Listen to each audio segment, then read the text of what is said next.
Hello friends, welcome to my channel study with Simar. आज हम करेंगे एनसीईआरटी क्लास 12 हिस्ट्री के 6th चैप्टर का फर्स्ट पार्ट जिसका नाम है भक्ति सूफी परंपराएं। तो इससे पहले हमने चैप्टर 5th कंप्लीट किया था। अगर वो आपने नहीं देखा तो उसका लिंक आपको डिस्क्रिप्शन बॉक्स में मिल जाएगा, आप वहां से देख सकते हैं।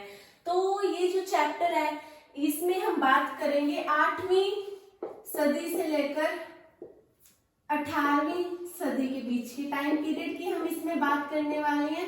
तो इसमें ये आपको ध्यान रखने वाला है कि ये बात किस टाइम की होगी। तो बात होगी 8वीं सदी से लेकर 18वीं सदी के टाइम की इसमें बात होने वाली है। तो इसमें जो फर्स्ट पॉइंट है आपकी बुक में वो है धार्मिक विश्वासों और आचरणों की गंगा जमुना बनावट। तो ये मैं आपको पहले ही बता दूं कि इस टाइम में क्या हुआ था। इस टाइम में जो साहित्य में और जो मूर्ति कला है उन दोनों में ही भगवान विष्णु, शिव और देवी के बारे में जिक्र होने लगा था।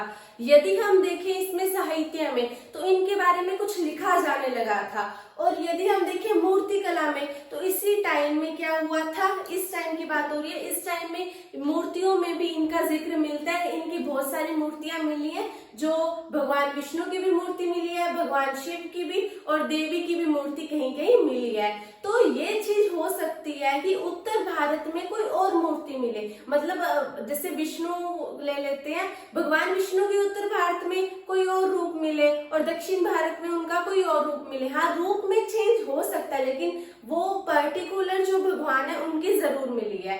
तो इसमें जो पॉइंट वन आता है वो है पूजा प्रणाली का समन्वय। पूजा प्रणाली का समन्वय। तो इस टाइम में क्या होने लगा, तो जो ब्राह्मणीय विचारधारा है, हमने चैप्टर 4th में भी पढ़ा था ब्राह्मणीय विचारधारा के बारे में। जो ब्राह्मणीय विचारधारा है उसका विस्तार होने लगा, उसका प्रचार प्रसार होने लगा। किसके माध्यम से होने लगा, वो होने लगा पौराणिक ग्रंथों के माध्यम से। अब जो पौराणिक ग्रंथ है इसके बारे में भी हम थोड़ा सा पढ़ लेते हैं। जो पौराणिक ग्रंथ है वो सरल संस्कृत भाषा में लिखे गए हैं, और हमने 4th चैप्टर में पढ़ा था जो वेद थे उनको स्त्रियां नहीं पढ़िया सुन सकती थी, और जो शूद्र वर्ण के थे वो भी इसे नहीं पढ़िया सुन सकते थे। लेकिन पौराणिक ग्रंथों में ऐसा नहीं था। पौराणिक ग्रंथों को कोई भी पढ़ सकता था, कोई भी सुन सकता था, चाहे वो ब्राह्मण हो, क्षत्रिय हो, वैश्य हो, शूद्र हो या फिर कोई महिला हो, वो पौराणिक ग्रंथ को पढ़ भी सकती थी और सुन भी सकती थी। और मेनली क्या होता था, जो पौराणिक ग्रंथ पढ़े जाते थे तो वो थोड़ी तेज आवाज में पढ़े जाते थे, ताकि हर कोई उनको सुन सके, हर कोई उसमें जो बताया गया उसको ग्रहण कर सके। तो ये चीज यहाँ पे होती थी। वापिस से ये समझा देती हूँ, जो ब्राह्मणीय विचारधारा है उसका विस्तार होने लगा। किसके माध्यम से, पौराणिक ग्रंथों के माध्यम से। अब पौराणिक ग्रंथ है उन्हें कोई भी पढ़ या सुन सकता था, कोई भी वर्ण का व्यक्ति, और चाहे वो महिला हो चाहे वो पुरुष हो, कोई भी पढ़ या सुन सकता था। और क्या होने लगा, इस टाइम में अलग अलग रूप दिखे जाने लगे। जैसे मैंने आपको पहले भी बताया कि भगवान विष्णु के भी कई अवतार दिखे और भगवान शिव है उनके भी कई अवतार दिखे। हमने 4th चैप्टर में भी बात की थी कि जो भगवान विष्णु है उनके 10 अवतारों के बारे में जिक्र किया गया है। ये जो आप अभी इमेज देख रहे हैं उसमें भगवान विष्णु के 10 अवतारों के बारे में जिक्र किया गया है। तो उससे आगे यहाँ पे अब हमने बात कर ली भगवान विष्णु की, शिव की। तो उसके बाद में नेक्स्ट पॉइंट आता है देवी का। तो इसमें क्या होने लगा, देवी पूजा किस तरह से की जाती थी। तो वो एक पत्थर लेते थे, पत्थर के ऊपर सिंदूर से पोत दिया जाता था उस पत्थर को, और उस पत्थर को देवी के रूप में पूजा जाता था। आपने भी कहीं ना कहीं देखा होगा, ये जो हम कहीं जाते हैं तो उस पेड़ के नीचे कहीं पत्थर पड़ा होता है और उसे सिंदूर से पोता हुआ होता है और उसकी लोग पूजा करते हैं। तो वो क्या है, वो देवी पूजा ही है। तो इस तरह से भी होता था। लेकिन ये आपको ध्यान में रखना होगा, जो देवी है उसे कभी कभी तो जो ये जो भगवान शिव है उनकी पत्नी के रूप में देखा जाता था, यानी कि पार्वती के रूप में देखा जाता था, और कई बार उन्हें भगवान विष्णु की पत्नी लक्ष्मी के रूप में भी देखा जाता था। तो उनके रूप में डिफरेंस हो सकता है, लेकिन देवी पूजा इसी तरह से ही की जाती थी।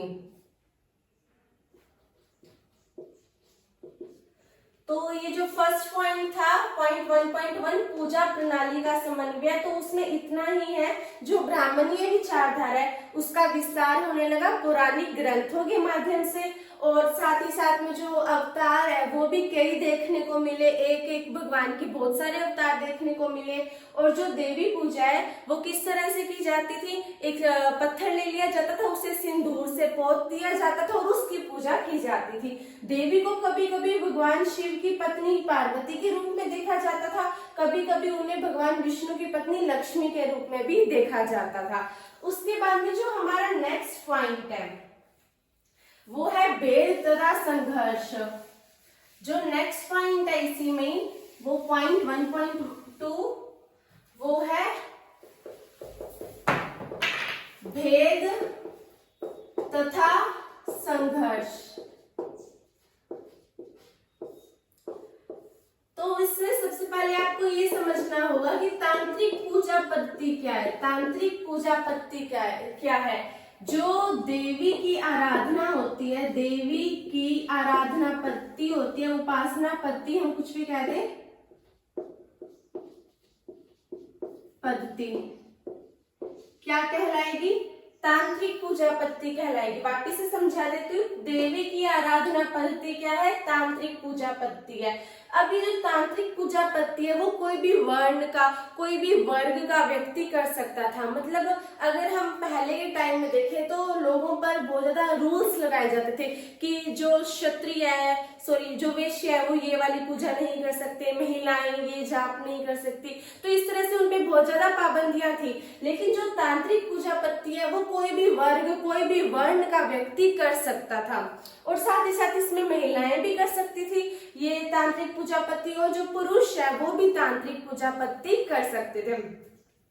अब बात ये देखने को मिलती है कि अब इतने सारी पूजा पद्धतियां होंगी, मतलब इतने तरह की हो गई, जैसे कि अब यहाँ पे तांत्रिक पूजा पद्धति भी है, वैदिक पूजा पद्धति भी है, और पौराणिक जो है वो भी है। तो इसमें क्या होता था कि भेद और संघर्ष की स्थिति उत्पन्न हो जाती थी, मतलब इनमें जो डिफरेंस हो जाता था और कई बार संघर्ष की भी स्थिति आ जाती थी। तो सबसे पहले हम इसमें पढ़ेंगे वैदिक परंपरा और जो पौराणिक परंपरा है उनमें अंतर क्या है। अगर आपसे पूछ ले कि वैदिक परंपरा और पौराणिक परंपरा है उसमें अंतर क्या है, तो सबसे बड़ा अंतर तो इसमें आपको ये देखने को मिलेगा कि जो वैदिक परंपरा है उसमें जो अग्निदेव, इंद्रदेव, सोमदेव, ये सारे देवताओं की आदि, मतलब इनकी ज्यादा पूजा की जाती थी। मैं यहाँ पे लिख देती हूँ, अग्निदेव, इंद्रदेव और सोमदेव, इनकी ज्यादा पूजा की जाती थी। हालांकि अगर आप इसमें मंत्र देखोगे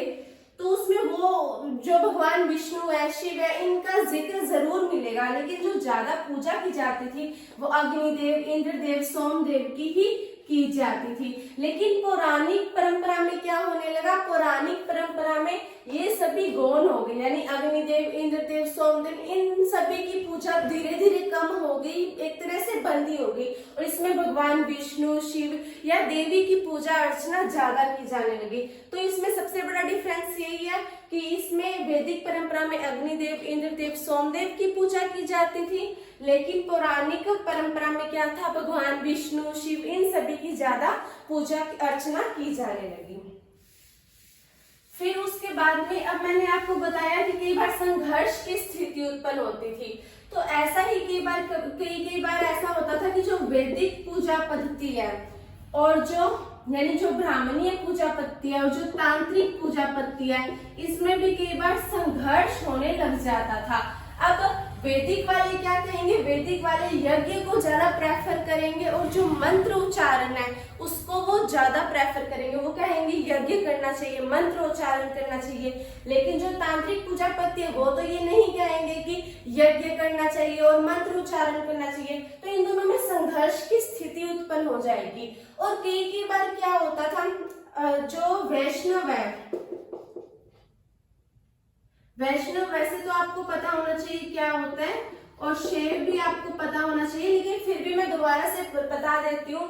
वैष्णव वो है जो विष्णु के उपासक होते हैं, विष्णु के भक्त होते हैं, वो क्या कहलाएंगे? वैष्णव कहलाएंगे। शैव कौन होते हैं? शैव वो होते हैं जो शिव के उपासक होते हैं, शिव के भक्त होते हैं, वो क्या कहलाएंगे? शैव कहलाएंगे।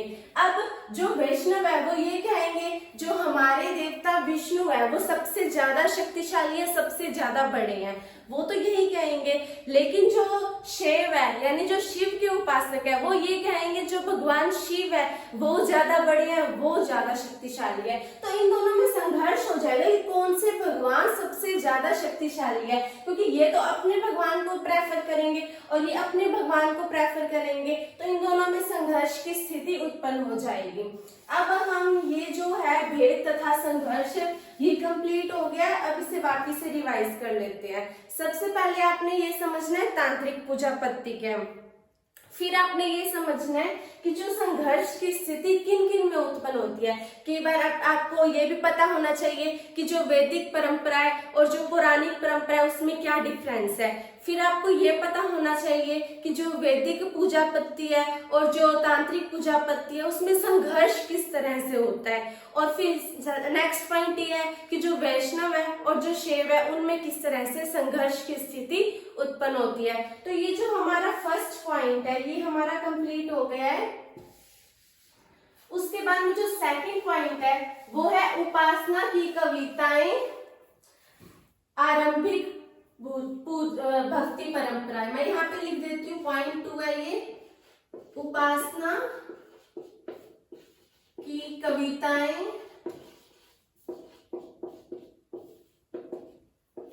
आरंभिक भक्ति परंपरा। तो अगर आप इसमें देखें तो बहुत सारे जैसे कि ब्राह्मणीय प्रणाली थी उसमें क्या था कि जो ये जो वर्ण व्यवस्था और जाति व्यवस्था को ज्यादा प्रेफर किया गया था, बहुत ज्यादा पाबंदियां लगाई गई थी वर्ण पे और जो जाति व्यवस्था पे।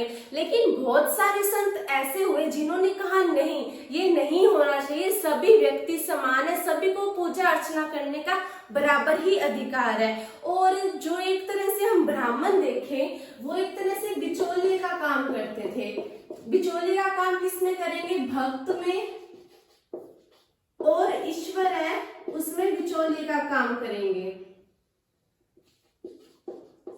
इसे एक एग्जांपल से समझाती हूँ। अब कोई भक्त है वो यज्ञ करवा रहा है, वो किस लिए करवा रहा है? भगवान के साथ कनेक्शन के लिए यज्ञ करवाएगा मेनली। तो भक्त का ईश्वर के साथ कनेक्शन के लिए क्या हो रहा है? यज्ञ हो रहा है। करवा कौन रहा है? भक्त करवा रहा है, लेकिन कर कौन रहा है? ब्राह्मण कर रहा है। तो इस तरह से हम कहेंगे कि जो भक्त है और जो ईश्वर है उन दोनों को मिलाने में जो बिचौलिए का काम कर रहा है वो कौन कर रहा है? एक ब्राह्मण कर रहा है। उसके बाद में अगर आपसे पूछे ये सब हम किसके बारे में पढ़ रहे हैं? भक्ति परंपरा के बारे में पढ़ रहे हैं। तो आपको ये भी पता होना चाहिए कि जो भक्ति परंपरा है उसे कितने प्रकार में बांटा गया है।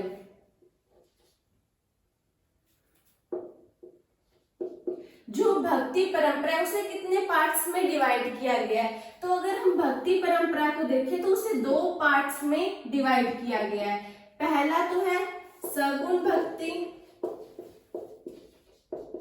और दूसरा जो पॉइंट है वो है निर्गुण भक्ति। अब ये सगुण भक्ति क्या है और निर्गुण भक्ति क्या है? सगुण भक्ति वो भक्ति है जिसमें मूर्ति पूजा को ज्यादा प्रेफर किया जाता है, जिसमें ये कहा जाता है कि ईश्वर का, भगवान का कोई ना कोई रूप है, कोई ना कोई आकार है। हम उसे आकार में एज ए मूर्ति में डिफाइन कर सकते हैं। उनके मतलब हाथों की शेप को बताया जाता है, उनकी बैठने की मुद्रा, खड़े होने की मुद्रा, या फिर जो उनके हाथ में कोई भी अस्त्र शस्त्र या फिर कोई भी चीज होती है उसे हम दर्शा सकते हैं। हम कह सकते हैं कि भगवान का कोई ना कोई आकार है, कोई ना कोई रूप है। तो वो क्या कहलाएगी? सगुण भक्ति कहलाएगी, जिसमें मूर्ति पूजा को ज्यादा प्रेफर किया जाता है। और फिर उसके बाद में आती है निर्गुण भक्ति। अब निर्गुण भक्ति जो भी करते हैं वो ये मानते हैं कि जो ईश्वर है वो क्या है? निराकार है। अब निराकार का क्या अर्थ है? निराकार का अर्थ है बिना किसी आकार के, आकार रहित ही भी हम कह सकते हैं। यानी वो ये कहते हैं निर्गुण भक्ति वाले कि जो ईश्वर है उसका कोई भी आकार नहीं है, हम उसे मूर्ति में या किसी फोटो के जरिए डिफाइन नहीं कर सकते हैं कि उनकी बैठने की मुद्रा कैसी है, खड़े होने की मुद्रा कैसी है, उनके हाथ में कौन सा अस्त्र शस्त्र है, क्योंकि ईश्वर क्या है, निराकार है, उसका तो कोई आकार ही नहीं है, तो हम उसे कैसे मूर्ति के रूप में डिफाइन कर सकते हैं। तो ये क्या करते हैं, ये मूर्ति पूजा का विरोध करते हैं, ये मूर्ति पूजा नहीं करते हैं, लेकिन ये क्या करते हैं, ये मूर्ति पूजा करेंगे। तो इसमें मेनली ये दो ही डिफरेंस पाए जाते हैं कि ये मूर्ति पूजा करते हैं और ये मूर्ति पूजा नहीं करते हैं। दूसरा डिफरेंस ये है कि ये ईश्वर का कोई ना कोई रूप मानते हैं, कोई आकार मानते हैं, लेकिन ये कोई ईश्वर का ना ही कोई रूप मानते हैं और ना ही कोई आकार मानते हैं। ये कहते हैं ईश्वर निराकार है, यानी उसका कोई भी आकार नहीं है। फिर उसके बाद में जो पॉइंट आता है वो आता है पॉइंट 2.1, वो है तमिलनाडु के अलवार तथा नयनार संत।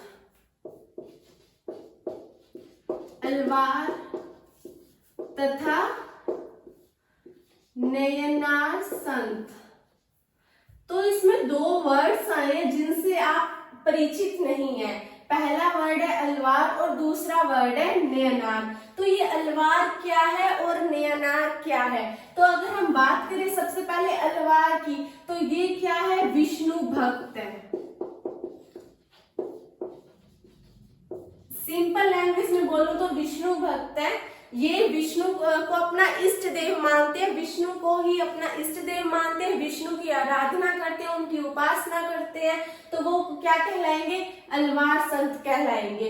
अब फिर नयनार क्या है? नयनार है शिव भक्त, यानी जो शिव को अपना इष्ट देव मानते हैं, शिव की आराधना करते हैं, शिव की उपासना करते हैं, वो कहलाएंगे नयनार संत। अब आप ये इस तरह से याद कर सकते हैं, नयनार में एक वर्ड आया नयन, तो हम कहते हैं कि जो भगवान शिव है उनके 3 नेत्र है, नेत्र मतलब नयन है, भगवान शिव के क्या है, 3 नयन है, तो नयन से क्या हो जाएगा, नयनार संत हो जाएगा, जो कि शिव भक्त है, यानी शिव के उपासक है, जो भगवान शिव है वो उनके इष्ट देव है। इस तरह से जो बचा हुआ यानी कि जो अलवार है वो क्या हो जाएगा, विष्णु भक्त हो जाएगा। अब ये जो अलवार और नयनार संत थे, ये एक जगह से दूसरी जगह जाते थे, एक जगह टिकते नहीं थे, यानी एक स्थान चले गए, फिर उसके बाद में दूसरे स्थान चले गए, फिर तीसरे स्थान चले गए। मतलब कहने का ये अर्थ है कि ये भ्रमण करते रहते थे। अब जब ये भ्रमण करते थे तो ये साथ साथ में जो इनके भक्ति गीत है, जो ईश्वर के साथ इन्हें जोड़े रखते हैं, वो ये गाया करते थे। जाते जाते ये गाया करते थे, जहां भी जाते थे गाते गाते ही जाते थे।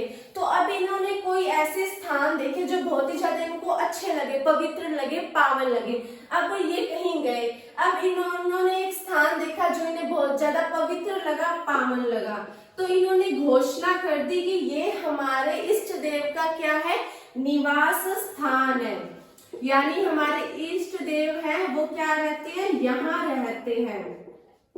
अब जैसे ही इन्होंने घोषणा कर दी कि ये वाला जो स्थान है वो हमारे इष्ट देव का क्या है, निवास स्थान है, अब धीरे धीरे क्या होने लगेगा, यहाँ पे बड़े बड़े मंदिर बनना स्टार्ट हो जाएंगे, क्योंकि उन्होंने तो घोषणा कर दी कि ये हमारे ईश्वर का निवास स्थान है। इस कारण से वहां पे क्या हो जाएगा, बड़े बड़े मंदिर बनना स्टार्ट हो जाएंगे।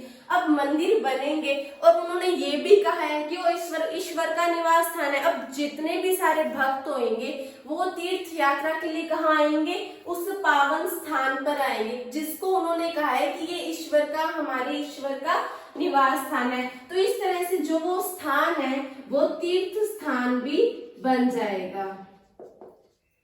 फिर से समझा लेती हूँ, जो अलवार संत है वो क्या है, विष्णु भक्त है, और जो नयनार संत है वो है शिव भक्त।